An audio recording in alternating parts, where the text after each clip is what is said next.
Christians, we were not allowed to be with Hindus because they perform pujas using mantras. The Christians say that the mantras bring out the evil in people, that the devil is within them. When they didn't keep their promise to make me a priest, I left the religion and reconverted back to Hinduism. While I was Christian, I couldn't be with my family, was not allowed to be with my family, because they have Hindu beliefs. But now we are back together again. Christianity ruins families. Once I became Hindu again, the Christian people created a lot of trouble for me and my family and for my village. There was a raid between the Hindus and the Christians, and the police came with tear gas. The Christians persecuted me by telling the police that I started the raid against them. Now I am facing court cases and many financial difficulties. How many years were you Christian? 20 years. 20 years? I am 22 years old. I was Christian the first 20 years of my life. I have been Hindu for the past 2 years. My uncle is the Christian priest in my village. When I was Christian, my family used to eat together every day. But now that I am Hindu, my uncle never comes to my house anymore. He doesn't want to talk to me because he hates Hindus. 70% of the people in my village are Christians.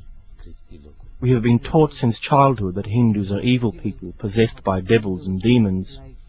We were told not to play with them or talk to them. We were not allowed to enter their homes or eat their food in case the evil entered into us. Life between Hindus and Christians is full of hate. We don't talk if we meet somewhere in the village, and we don't ever work together. If a well needs to be excavated or a road needs to be repaired, we don't even share the same well. The Christians live at one end of the village and the Hindus at the other end. In that way we don't share the roads either. I used to be very afraid of the Hindus.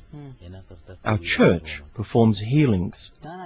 Every 2 weeks there will be big gatherings with other churches from the district, and priests come from abroad to speak, preach, and give healings.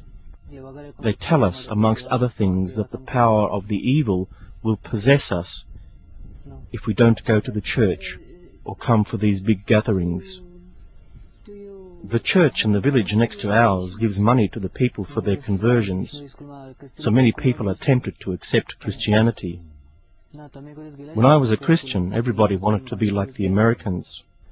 For us, the West did feel more civilized than our own culture. We thought that we were better than the Hindus. It felt as if the Hindus were stranger for us, and that they didn't belong here in our village. Now, after I have become a Hindu, my Christian friends since childhood don't speak with me. I guess that they are afraid of me now, thinking that I must be possessed by the devil. I found that there are 3 groups of Christians working in the area: the Catholics, the Protestants, and a 3rd group who masquerade as Christians, but I would say are a type of mafia extorting money and using violence against villages to further their own ends. This last group is the largest.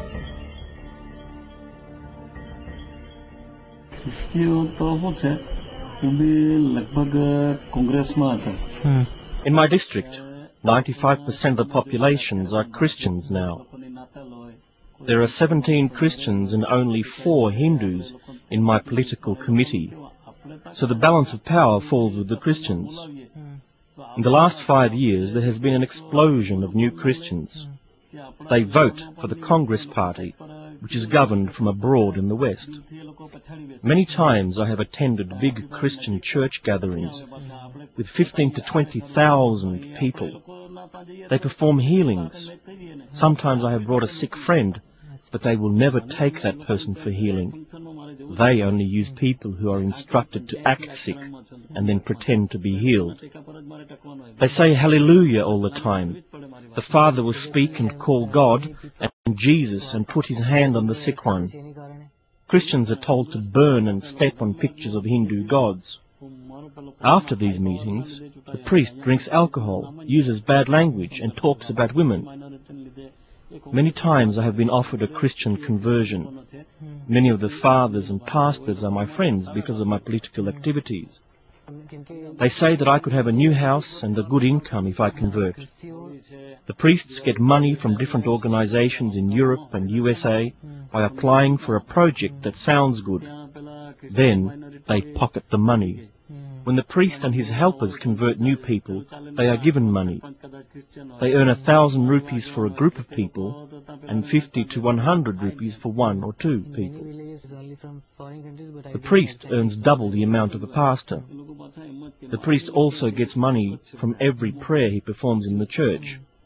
Every person who comes to pray in the church will put between 5 to 20 rupees in a box for the priest. A while ago, there was a report in the newspaper exposing a priest, pastor, and his helpers who took advantage of the women in the church. During prayers, the lights went out and the women were raped. It was a big scandal. Anybody can start a church and apply for money, and many are doing it. The Christians also take advantage of the Indian government by developing programs for poor Hindu farmers. Christian people cannot apply for this money. It is only designed for Hindus. On the application form they will say that they are Hindus. In that way, they can be awarded the money from different projects. Anything built by Christians is not available for Hindus. The Christians don't share. A Hindu can have a glass of water from a Christian well, but he cannot give water to his cow. Of course, there is a law against this, but who is there to control things? The Christians create anti-Hindu and anti-national feelings, and they are changing the Hindu culture. From threats, bribes, promises, to simple mind games, all three groups use all sorts of methods to convert these villages. A missionary takes school children on a sightseeing trip. In the middle of nowhere, the bus supposedly breaks down and the driver says he cannot get it started again. The children are asked to pray to the Hindu gods to help them. And when the driver tries again, the bus still does not start. Now let us all pray to Jesus, he says. And not surprisingly, Jesus has listened to their prayers. The bus starts. The missionaries take advantage of the poverty, illiteracy, and the innocence of the villages. The same thing is happening not only in Gujarat, but all over India. Most of those who have been converted do not even know if they are Catholics or Protestants. They only know the name of the priest in the local church.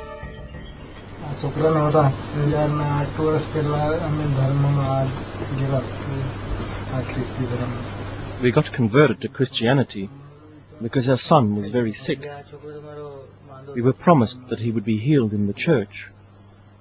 We were Christians for 7 years, but our son was not cured. That phase was very difficult for us because we could not take support from our family, who were Hindus. We could not be with them. We were told that it was because of Hindu influence that our son was sick. After 7 years, our son was still very sick, so we decided to reconvert back to Hinduism. Now our son is not sick anymore. There were big church meetings once a month held by foreign priests. In these, they would tell us not to go into a Hindu house where Hindu rituals were performed. We were told not to chant Hindu mantras and not to dress in the traditional Indian way. Christian women are not allowed to wear bindis and bangles and everything else that we traditionally wear as Hindus. We should not take any food from Hindus either. We were told that we could eat meat from cows